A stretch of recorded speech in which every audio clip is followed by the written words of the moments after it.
All right. Yeah.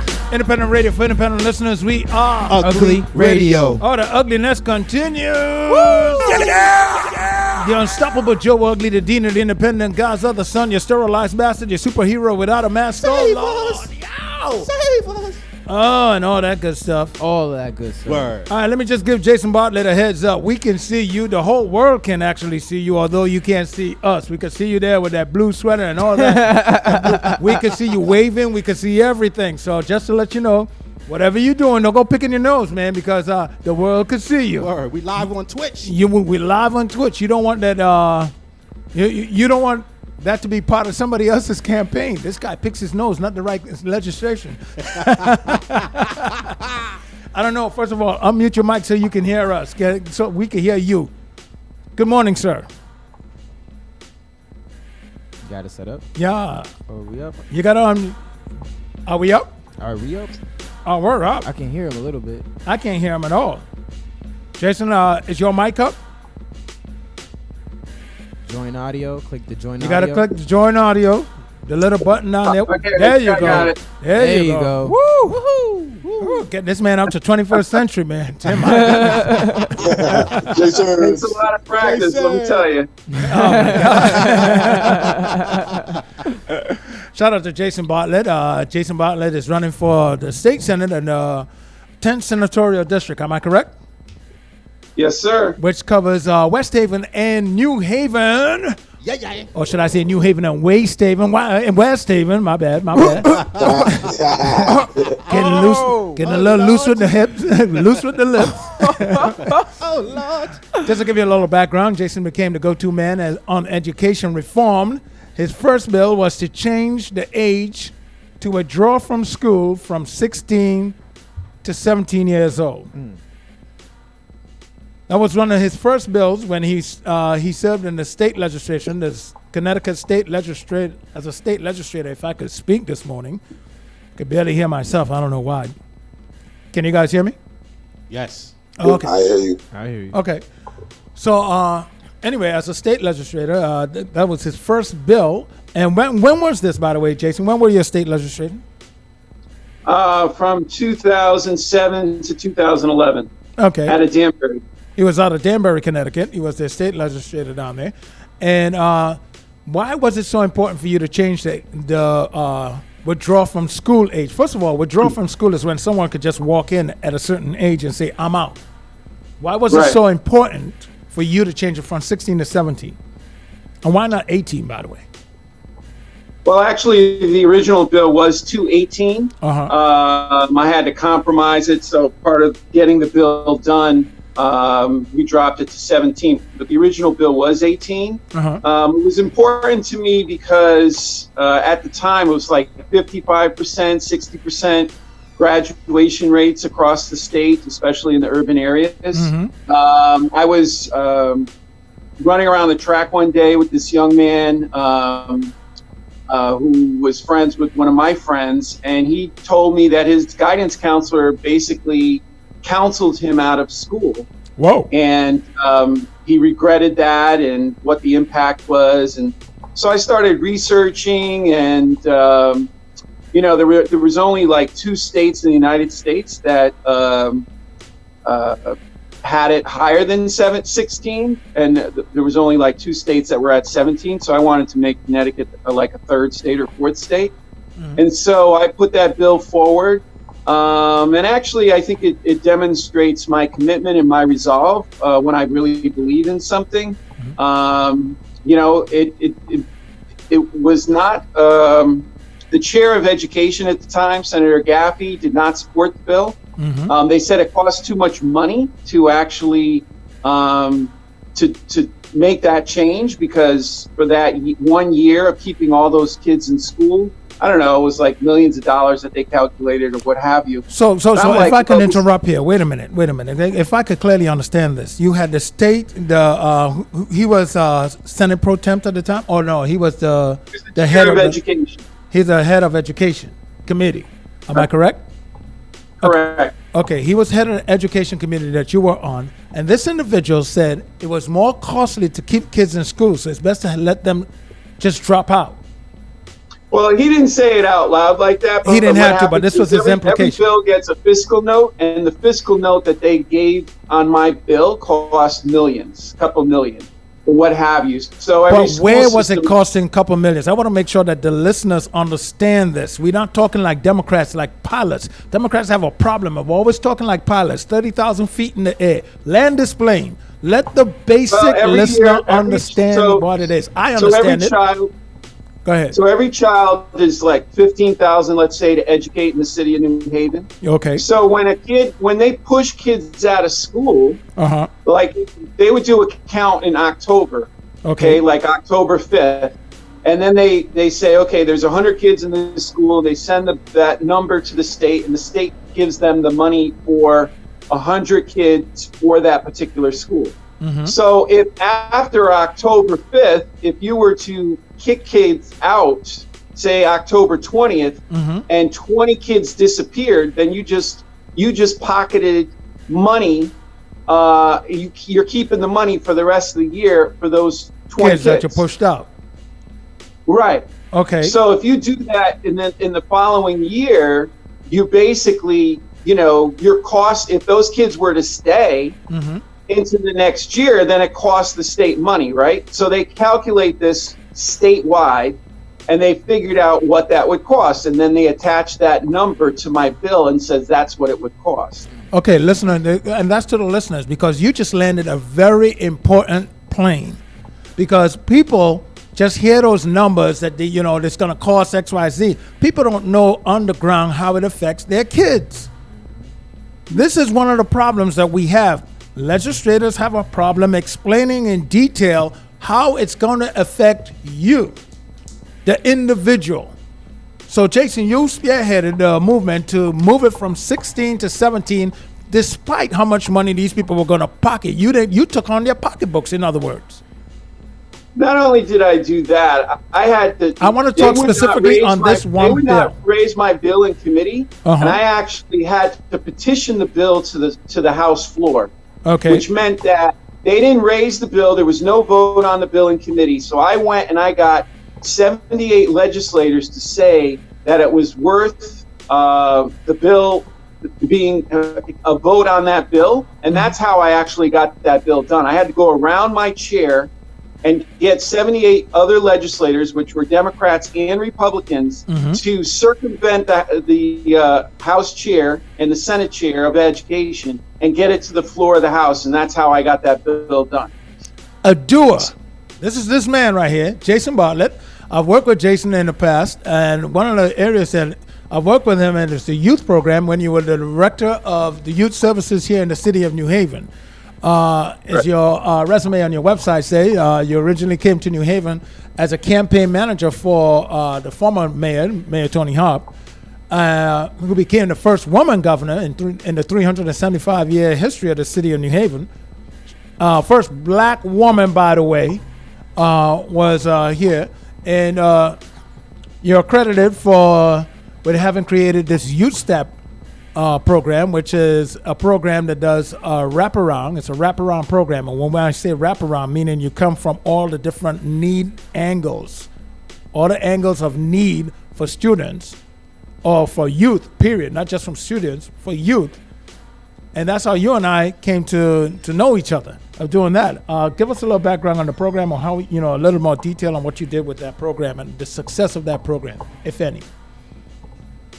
Well, I think it's very relevant because right now the city is experiencing this huge uptick in violence and shootings. And when we came in 2014, when the Harp administration started, we had already lost a couple of young people under 18 to violence and shootings. And within the first 4 months, we lost another 4 kids. So we were at like 6 kids under 18 and under that had died from gun shootings. And at the time, I kind of thought we were losing the city and we had to do something. And so we did My Brother's Keeper, where we got about 500 people at the Elks Club, and we went door to door talking to families. We identified who we considered very at-risk youth at the time, and went to those families' houses. And what it did was it forced us to collaborate as a city with the Board of Education, and we brought all the policyholders together over the course of 6 to 8 weeks. And in those discussions and those brainstorms, I came up with different ideas, and I created the Youth Stat program as a way to actually intervene and re-engage with our youth of the city, so that back in 2014 when I started, we had like 6 what we would call youth gangs, and when I left, we didn't have any. And now we're back to having no contact with the youth. We're back to, I think, less community policing. We continue to cut the police force. We continue to cut community policing in the city. And so I think we're beginning to feel a little bit like how people were feeling back in January 2014, where things were a little out of control. So the Youth Stat program, over the course of every year, we engage 600 to 800 kids that we considered that either touched the juvenile justice system, were getting expelled from school, suspended, somehow identified as being youth gang affiliated. And we did wraparound services, whether that was jobs, mentoring, safe space, getting kids food, beds, fixing their educational plans because they really didn't fit the passion of the young person. So there was a lot of different types of interventions, but it was very collaborative. It was the Board of Education, the city, and over 30 community agencies all working together with the same kids, having a success plan for every young person that we executed. You know, one of the things that I always highlighted here on this program, I actually started in my own little subcommittee called the Shut Up Committee, and or the Shut the Hell Up Committee, if it makes it feel any better. And the Shut the Hell Up Committee is going to go out one more time to the individuals who like to say, whenever you see an uptick in violence, we need more police, or we need more, we need to do something. What you did is a prime example of what I've been preaching about on this program. To when the suburbs, let me just back up a little. Back in the 80s, when we had a drug problem in the city, everyone was talking about, we need more policing, these people need to be locked away, blah, blah, that. And we see the results of that. We're still reaping the negative results of that. When the suburbs have the same drug problem, what do? They came up with different programs. They pushed for programs to help this, what they call a drug pandemic, what they call it, opioid crisis. Mm-hmm. Okay? They call it something and push for programs. Programs work. When I see violence on the streets, I'm not blaming our youth anymore. I'm past that. I'm starting to look at what programs are in place to keep youth engaged. That's what I'm looking at. That's where we have to stay focused on and stop giving people excuses for taking away stuff from our community. We can't keep talking about, these kids are this, these kids are that. No, what programs are in place to help? Now, Jason just mentioned Youth Stat and all the wraparound services that Youth Stat does. And that's how, as I said, I got to know Jason, is because he saw this radio station and say, well, what can you do for kids in the city? And he approached me on this. And I was like, but what I'm already doing. He said, well, look, you need to expand on that. Get more kids involved and this is how the city and Ugly Radio came together to work with a lot of youth, which, by the way, I found myself doing a lot more than just showing kids how to work in the studio. I found myself in court sometimes, I found myself at the hospital. I found myself doing a lot. Because you became a parent to a whole lot of kids and now I'm a grandparent. And now I'm a grandparent. Helping with Pampers and there's all types of stuff. This is what happens. This is what happens. And this is how you engage yourself with programs to keep our youth engaged. And and I saw that. I saw it as something good. Now, you're running for the 10th Senatorial District. I want to get to that. What are you planning on doing here in this? What are your goals as a state senator? Well, my passion is youth and education, so that will remain my passion. Somebody asked me, what's the first thing I'm going to do? The first bill I'm going to do is make it mandatory for the state of Connecticut to pay for every child to have a Chromebook or a laptop. Basically, a Chromebook is what we're using. That's their building. And, we're looking at, September, are we going to go back to school, and we're not going to go back? I think it's going to be a start and stop kind of situation, and I think that could continue into the conceivable future. And it's an outrage to have 7,000 plus families in New Haven whose kids don't have a Chromebook. It's an outrage to have even more thousands of families have one Chromebook that 2 or 3 or 4 kids are sharing. And to me, there's no reason. They have what we call a school construction bond. So when you build a school, they basically bond that money. And basically your Chromebook is your school.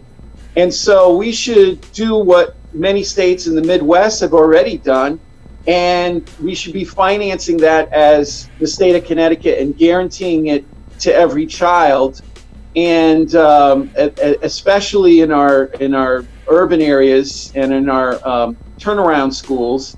And we can do that, and yet we haven't done it. And I'm appalled because we have thousands of kids that haven't gotten an education last year, and we're still not set up for next year to make sure that everybody at least has the tools to learn.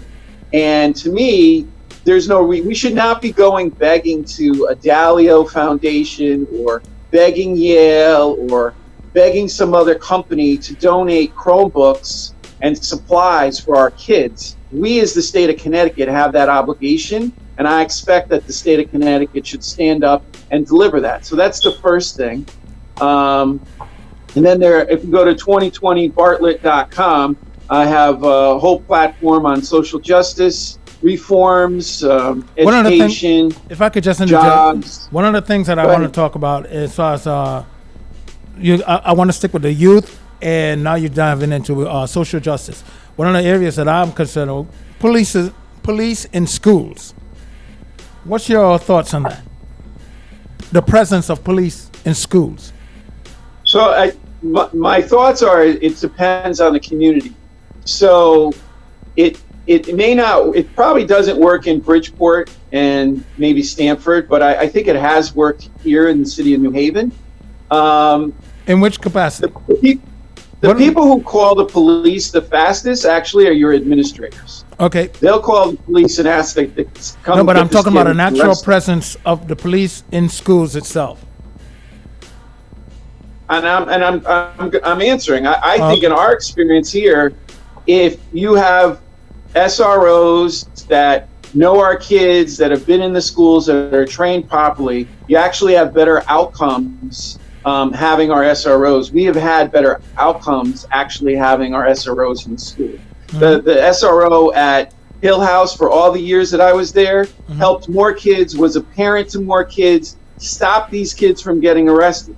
Now, that's not necessarily true in a Hamden or necessarily true in a Bridgeport. So basically, you have to have the superintendent, the police, and the mayor all on the same wavelength. So whether you turn it to a security guard system or an SROs in the school, if they're not conceptually and culturally in tune, sensitive, understand how to deal with kids and have relationships with kids, you're going to have the same kind of problem. So this is where my point exactly is that if we do a blanket of just having people, officers in schools, and they're not on the same page with the superintendent and the mayor and the mayor's office, but they have their own views and agenda. But we put them into these school systems. Aren't we exposing ourselves to problems or potential problems? Absolutely. And so part of what I'd like to do as a senator is actually codify restorative practices statewide. So restorative practices is a way to approach the culture and the climate of the school so that zero discipline is just not acceptable. You don't get to just kick the kid out of the classroom, then kick the kid out of the school. I want no expulsions going forward. So what do you say to the Basically- parents who say that, excuse me for interrupting, I'm just on Go ahead. for the matter of time. What do you say to the parents that says, what about my kid who can't get an education, can't learn anything because this other kid is disrupting all the time? Well, where would you, why do you want to keep that kid in the classroom? Well, there's a way to go about dealing with young people that is not zero tolerance, where they're out in the street and then joining the gang. So there's a middle ground here. I have much empathy for those students who want to learn and are trying to learn, and you got some knucklehead that's acting out. However, what do we do with the knucklehead? We don't kick him out of school, or we don't just remove him from education. We try to identify the manifestation of his behavior and address it, because it's probably not the kid's fault. Maybe the kid's hungry. Maybe the kid has domestic violence going on in his home. Maybe somebody just came back from a very bad place that's influencing the entire family, and the entire family is not in a good place. So if we take the time to actually make that assessment and come up with a plan for that child and have a restorative kind of circle, we can help everybody. And so I'm not saying, for that time that, he's sitting there cussing out the teacher for 10, 15 minutes, that should be tolerable, necessarily the next day and the next week. But the answer to it is not to just remove that child and never have to really deal with the child or look into it. And that's been the experience of education over the years. It's simpler to remove the 20% that we don't think want to learn versus actually identifying what's going on with that 20% and figuring out an environment or a platform for making that happen. I mean, one of the interesting things with the distance learning is you have a decent amount of young people who love it, who are thriving on the distance learning, and that they learn better on that platform. So to me, everybody doesn't fit in a box. Correct. And as educators, we have to, and as a society, we have to understand that and provide different platforms for different kids. Speaking with Jason. But one thing I know is the answer is not to just kick them out of school where they're only getting, an hour or two of education and nobody really cares about what they're doing, because that's when the streets take our young people and then they're gone forever. Speaking with Jason Bartlett, former Youth Stat Director of the City of New Haven, now running for state senator in the 10th Senatorial District. And one of the areas I want to cover is qualified immunity for the police department. Where do you stand on that? So I don't think there should be qualified immunity for police, for prosecutors, or judges. I mean, I have a problem with this whole, this police accountability bill that's being heard today. I think it's a nibble. It's another. It's not even incrementalism. When you say today, of its time, or you mean exactly today? This moment as we speak? It's being heard today. Okay. The public hearing going on today at 10 o'clock. It'll go on all day. And I think it doesn't really get to reforming the system. I think the whole system has to be reformed. You can't have a prosecutor prosecutors haven't been disciplined. Like one prosecutor was disciplined in like 1966 or something. They don't get disciplined. A judge should not have a term of 8 years before somebody looks at his record. And then it's just an automatic stamp. The legislator just stamps them through so they can, do whatever they want for the next 8 years. We got to put some accountability in this.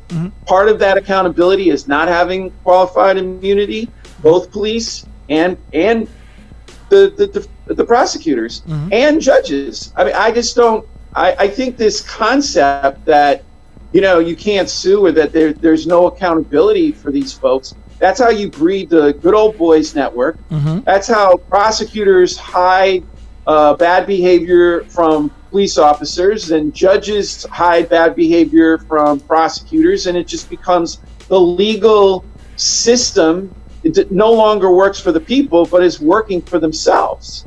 And, that just needs to be broken up. So I'm I'm more radical, I guess, in the sense of, I think a judge should only be a judge for 4 years. Okay. And then they should have to be accountable and have their record looked at and be asked questions and know that in 4 years, everything's gonna be scrutinized. Why should they get 8 years? I think that prosecutors should also. You can't even file a complaint. You get a year. If they do something wrong, you get a year. And that's not from the time that you know that they've done something wrong, from the time that they did it. So they hide it from you the entire time, right? You find out when, a year, 2 years later that this prosecutor hid evidence or did some other sort of misconduct, and there's nothing you can even do. The statute of limitations has already passed.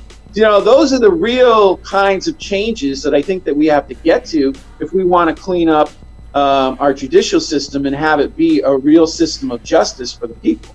And that's not even being talked about today.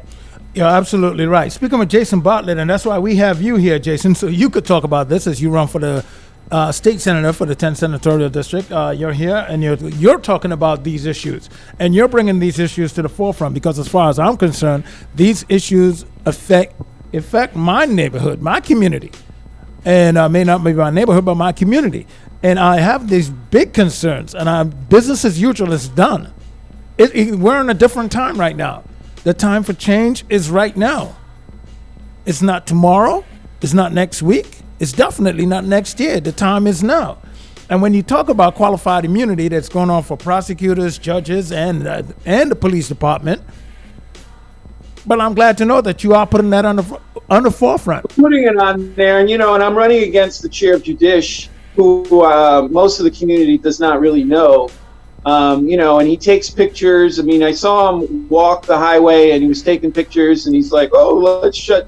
He's shutting down the highway. I'm like, "Why are you taking pictures of protesters shutting down the highway? Why aren't you shutting down judiciary?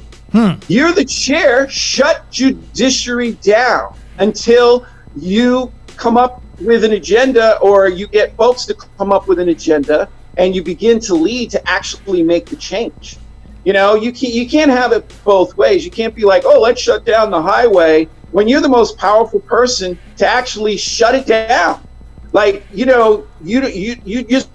rubber stamped every judge that came through. You've done nothing on this qualified immunity question that Ugly's raised this morning. Like, you're the chair.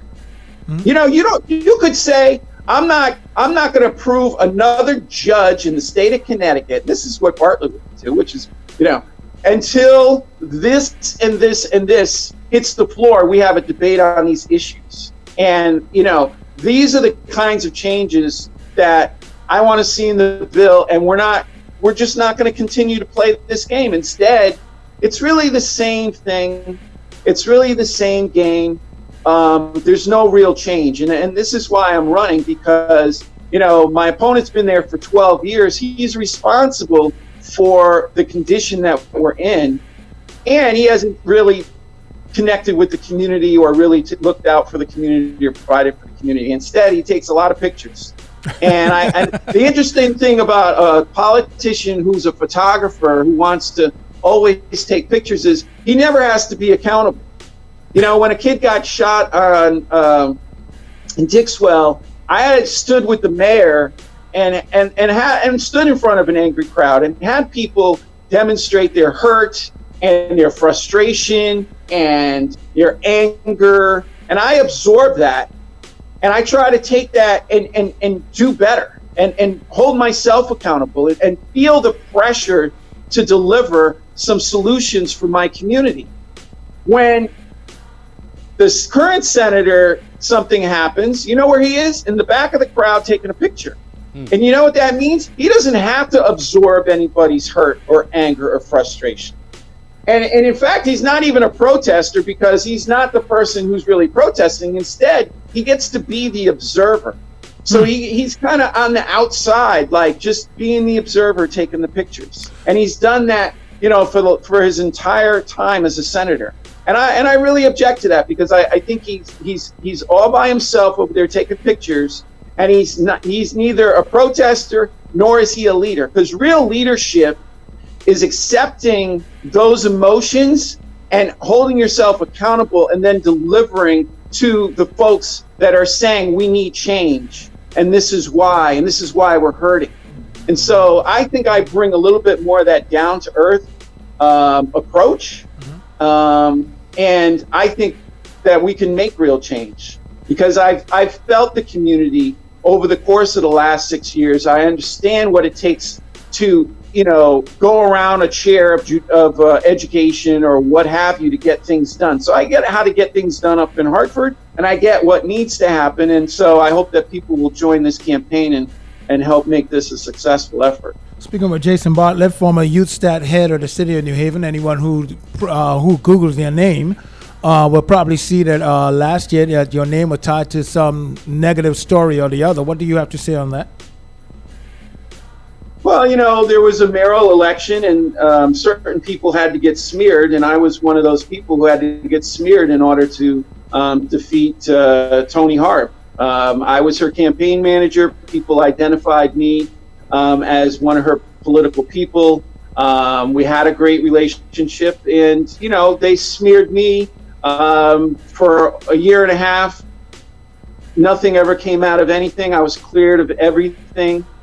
They did 3 internal investigations, and they found that, I never committed a crime. I never benefited myself. I never benefited any associates. I actually just did my job. Mm-hmm. And certain people don't like me doing my job because I actually helped a lot of black and brown kids and shut down Church Street. And we had a 3-on-3 basketball tournament. And you know what? A lot of people didn't like that. I wanted a safe space called The Escape.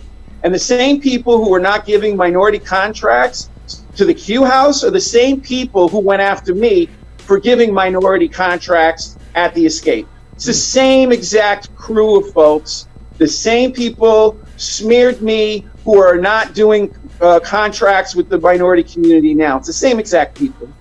So, all I can do is get up every day and be resilient and fight the good fight and continue my advocacy. They got nothing because there is nothing. I've always been about the people. I'm going to continue to be about the people. And Mayor Elliker and his minions have to live with themselves. They got elected off of smears and off of lies. And we'll see how that works out for them. Speaking with Jason Bartlett, he's running for state senator in the 10th senatorial district here out of the city of New Haven and West Haven, the 2 cities. That's a very interesting district, I should say. It's more, it's West Haven. Actually, I'm loving West Haven, and what's sad is so when I was a state rep, I represented 3 towns. And here I will represent 2 communities. And, you have to be a state rep of all the people. They have the Haven over there. They knocked down all the houses. It's all boarded up. It's going on years and years and years. And where is this? The Haven. It's like on Long Wharf. Right, it's their part of the water. They knocked all those houses. They were going to put like a Clinton crossing in there. Mm-hmm. The senator could have done enabling legislation for them, what we call TIF, which I want to do for both communities, both for Long Wharf and for the Haven. First of all, let me back it up a little and help you land this plane. What he's talking about is when you go over Campbell Avenue into West Haven, people, there is a waterfront piece of property that they took eminent domain and a lot of houses over there, along with the old Lilco. Am I correct? The old Lilco building? Yeah. That was all encompassing, the gas station, all of that stuff over there.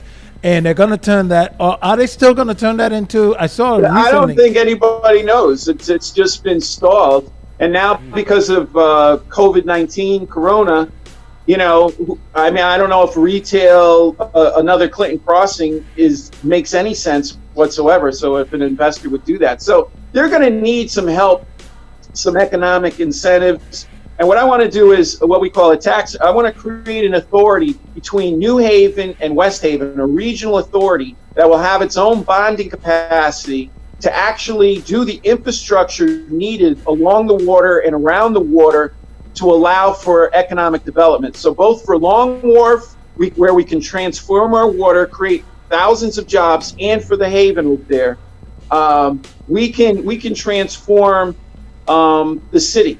And West Haven. Both cities can be transformed through what we call a TIF, which is this authority that has bonding capacity, and get the state to throw in some other economic incentives. That's how we grow jobs here. That's how we grow our grand list here. This is something else that I think I can bring to the table is real jobs that we can control. It's one thing, and we can continue to beat up on Yale and say, they're not doing enough for the community, but there's also things that we can do that are within our control to grow our grand list and to grow jobs. And the waterfront is the next frontier. But you need to have some leadership, and you need to have some collaboration to make that happen. And I have a vision and a plan to make that happen, to grow thousands of jobs and to grow our grand list in both communities. And it's been done in Burlington, Vermont. It's been done in Brooklyn. It's been done in Stamford at Harborside. Mm-hmm. There's many, many examples where the proposal that I'm talking about has been done, and we need to do it here. I would definitely want to expand on that conversation with you, the economic development on waterfronts and what it does to cities, or what it does, or tearing down old buildings opposed to restoring old buildings. There's a whole lot of other stuff that I would love to talk with you on, but for the sake of time, I can't. However, so therefore I'm going to have you back with us to have this conversation with us, whether you win or not. I think it's a very important topic, and it needs to be written. It needs to be in. It needs to be out there. We need to put these ideas forward. I wish you the best, Jason, at your endeavors. The primary, I believe, is August 11th. I'm not in the primary, though. You're not in the primary. So go to 2020bartlett.com, sign my petition to get on. The primary will really be in November. We'll have two registered Democrats running for the state Senate seat in November. Because of COVID-19, they didn't count. I submitted 1,400 and something signatures, but the Secretary of State did not sign them because some of those weren't notarized. So we shifted. We're getting signatures to be on the ballot and to get financed for the November election. Why weren't those signatures notarized? That is so simple. Because the instructions basically said I can send out electronic signatures. I could distribute signatures. You put them up on social media. So if you sign something off of social media, how do you get that notarized? So that was fine. Okay. But if I got more than one signature per page, then it was supposed to be notarized. So they stuck that in somewhere else in the instructions. Man, they're really trying to stop you, man. You must got good ideas. I definitely, the party, listen, there's only one Senate primary in the entire state of Connecticut, and that's in Bridgeport. And that's because the town committee didn't like their current senator, not because somebody was actually, going through the process of challenging. There are no primaries in New Haven whatsoever. We have a primary on August 11th. We already know the result. Biden's the nominee of the party. Bernie already withdrew. So it's kind of a joke.